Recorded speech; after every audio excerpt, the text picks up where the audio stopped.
Welcome to A Drink of Wisdom with Nathan Drinkard. I'm Jay Wise. Thanks for spending some of your time with us. As a reminder to all the listeners, we're on Anchor, we're on Apple Podcasts, we're on Spotify. If you're looking for us in the video format, you can find us on the A Drink of Wisdom YouTube channel. Check us out on all those locations. We appreciate it. What's going on, Drink? Great to have you along. Hey man, great to have you. Hey, how everything going over there with you and yours?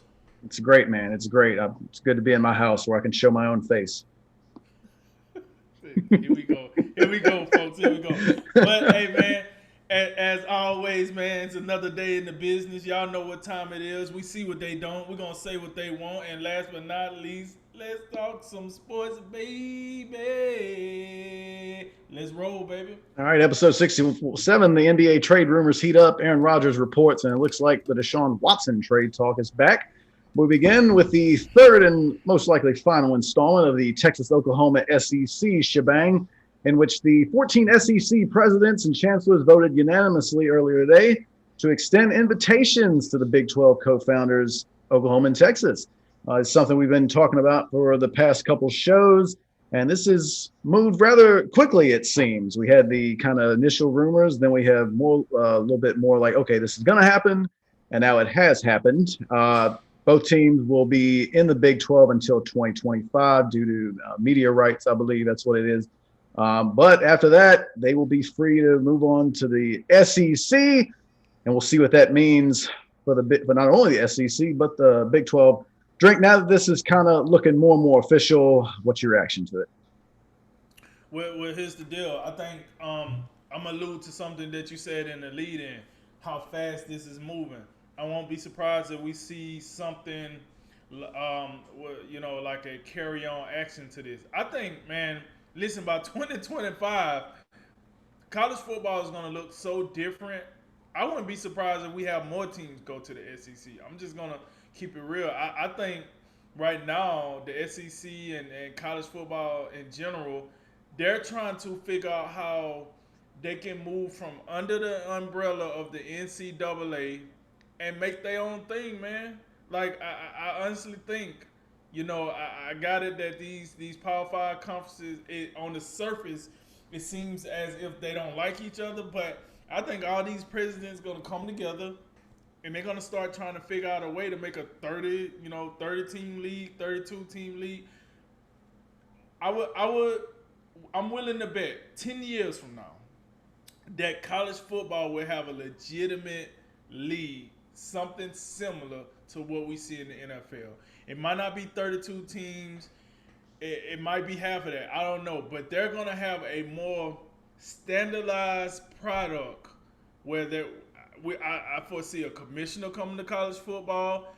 It's going to be a lot more suited to where the NFL can really look at college football as like a form system or a proving ground per se, before they draft these kids. Even though that is what they do now, but it's kind of on the curve. Because if you go get a guy from, let's say, BYU, it's kind of hard to grade them because you got to worry about the competition. You gotta look at this.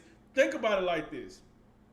When we talk about the NFL, we do talk about how some teams are, at the bottom, some teams are at the top. And then we also talk about, well, yeah, that team might be 5-1, but let's go look at the record.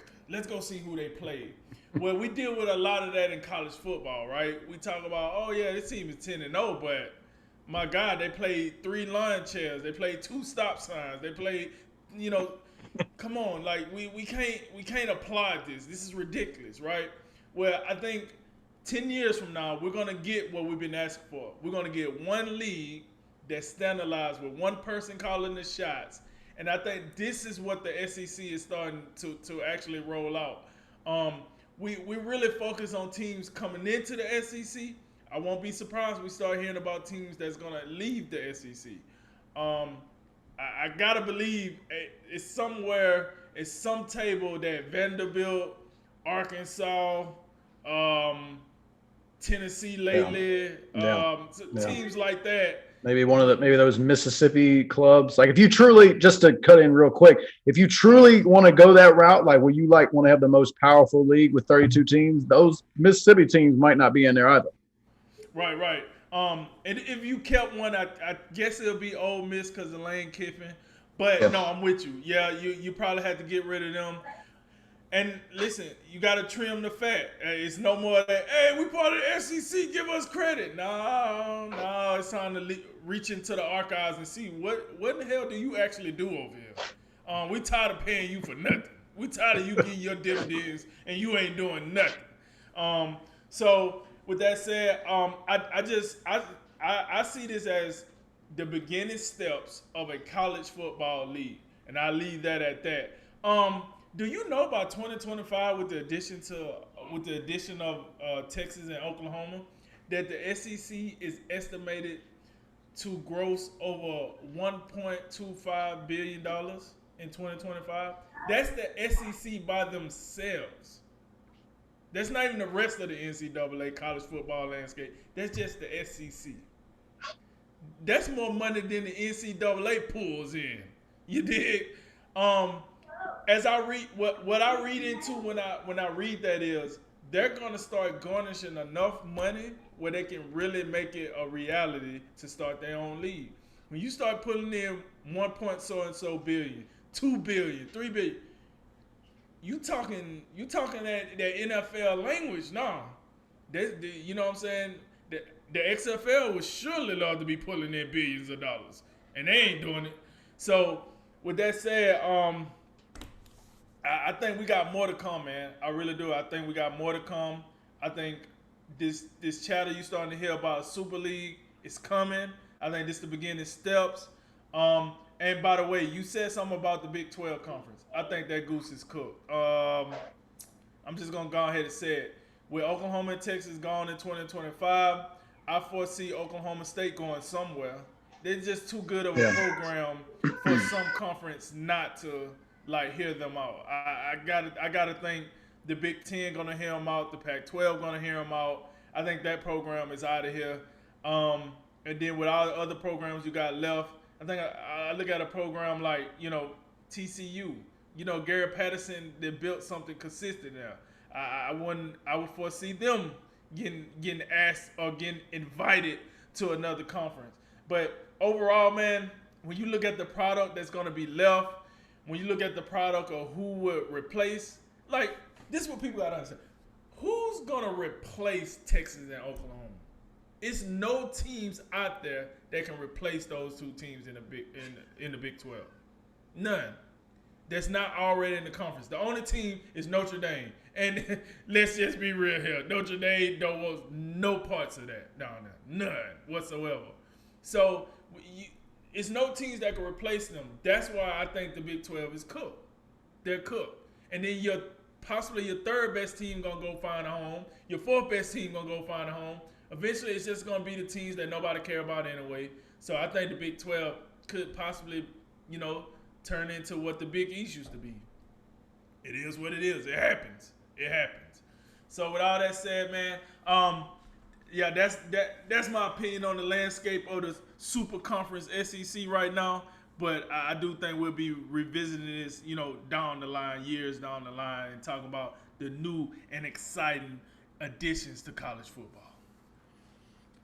Yeah, I'm not obviously I'm not the hugest fan of this from just a tradition standpoint. I think college football has lost a lot of tradition in the past 15 years or so with all the realignment, the kind of the destruction of the Big East from a football perspective, and somewhat in a basketball perspective. We talked about, I think this kind of, in my mind, started with Miami and Virginia Tech. Then you had Boston College, and also don't forget about Syracuse and Pittsburgh. The ACC kind of getting a lot together hasn't really materialized in a whole lot from the football perspective. I don't know about you. I was told that Miami was going to go there and dominate, and they haven't done a whole lot in the ACC. But it's kind of spread out. The SEC gained, Missouri, Texas A&M, the Big Ten picked up Nebraska, Pac-12 picked up Colorado. So we've seen a lot of it, and this is just kind of, I guess, it seems like it's taken a while, but this is just kind of the continuation of the overall realignment.